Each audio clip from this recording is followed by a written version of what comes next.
So guys, জয় জুবিন দা আৰু justice for Zubeen দা।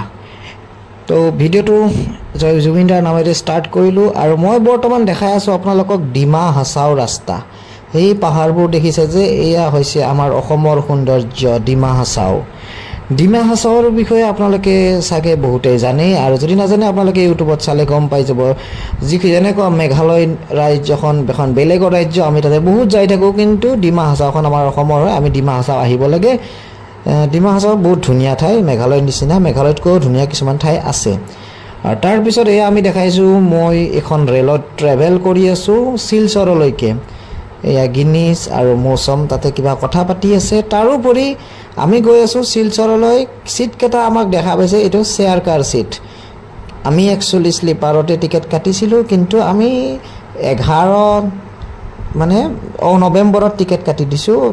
ডেটটো ভুল হোৱাৰ কাৰণে আমাৰ শ্লিপাৰৰ টিকেটকেইটা আমি বহিব নাপাওঁ, জেগা নাপাওঁ, কাৰণ আমি অক্টোবৰত ট্ৰেভেল কৰি আছোঁ। তো বুজি পাইছেনে নাই নাজানো কথাখিনি আপোনালোকে। সেয়ে আৰু আমি নৱেম্বৰত যাব লাগিছিল হিচাপমতে, লিখাত ভুল হৈ গ'ল, টিকেট কাটোতে ভুল হৈ গ'ল। তো আমি এতিয়া এনেকৈ শ্ৰেয়াৰ কাৰত অলপ কষ্টকৈ যাব লগা হৈ গ'ল আৰু উপায় নাই।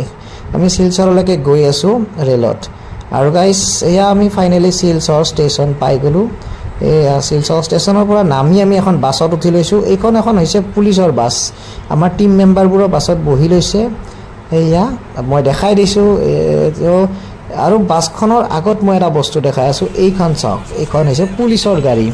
ইয়াতে আৰ্টিষ্টসকলক এই অনুষ্ঠানটোত আমাক অলপ সন্মান কৰিছে, কাৰণ পুলিচৰ বাছত আমি আছোঁ আৰু আগত আমাৰ এখন পুলিচৰ গাড়ী আমাক এস্কৰ্ট দি লৈ যাই আছে, যাতে আমি সুৰক্ষিতভাৱে আমাৰ নিৰ্ধাৰিত স্থানত যাব পাৰোঁ, য'ত আমাৰ অনুষ্ঠান হ'ব। এইয়া এস্কৰ্ট গাড়ীখন আগত আছে, আমি পিছে পিছে গৈ আছোঁ চাওক। আৰু অলপমান ৰাস্তাটো দেখাই দিছোঁ। শিলচৰ টাউনখন কেনেকুৱা, ৰাস্তাবোৰ অলপ সৰু সৰু। আৰু আহি পোনপ্ৰথমতে আমাক খাব দিলে, কাৰণ আমি ৰাতিপুৱাৰ পৰা একো খোৱা নাছিলোঁ। ৰেলততো খোৱা বস্তু ভাল নাপায়েই, আপোনালোকে কেনেকুৱা পায় নাজানো, মইতো ৰেলৰ খানা একদম বেয়া পাওঁ। তাৰপিছত গাইজ এইটো এটা ৰুম দিলে আমাক। ৰুমটো দিলে, এই ৰুমটোত আমাক অলপ জিৰণি ল'ব দিলে, আমাৰ ইভিনিং প্ৰগ্ৰেম আছে। তো ৰুমটো ভালেই দিছে, এচি চেচি আছে। তো মনবোৰ যদি ইমান ভাল নহয়, তথাপিও আৰু গাইজ মন বেয়া, কাৰণ জুবিনদাৰ কাৰণে। জুবিনদাৰ গানে শুনি শুনি চালে জুবিনদাৰ কথা মনত পৰি যায়, বেয়া লাগি যায়। তো তথাপিও আৰু গাইজ কামটো কৰিবই লাগিব নিজৰ। তো গাইজ এয়া মই মোৰ অনুষ্ঠানৰ অলপমান পাৰ্ট দেখাই দিছোঁ। আমি ভোৰতাল নৃত্য আৰু বিহু কৰিছোঁ, তো বিহুটোৱে অলপ দেখাই দিছোঁ, আপোনালোকে চাওক গাইজ। আপোনালোকেতো বহুত সকলোকে ফ'ল' কৰে, আমাক শিল্পীসমূহক কিয় ফ'ল' নকৰে নাজানো গাইজ। আমি ফ'ক শিল্পীসকলক আপোনালোকে অলপ ফ'ল' কৰিব। আমি সংস্কৃতি জীয়াই ৰাখিবৰ কাৰণে বহুত কষ্ট কৰি আছোঁ। ফ'ল' কৰি দিব, ছাবস্ক্ৰাইব কৰি দিব গাইজ, যাতে আমি এনেকৈ সংস্কৃতিবোৰ আপোনালোকৰ মাজত পৰিৱেশন কৰি থাকিব পাৰোঁ, আমাৰ অসমৰ প্ৰাচীন সংস্কৃতি জীয়াই ৰাখিব পাৰোঁ গাইজ।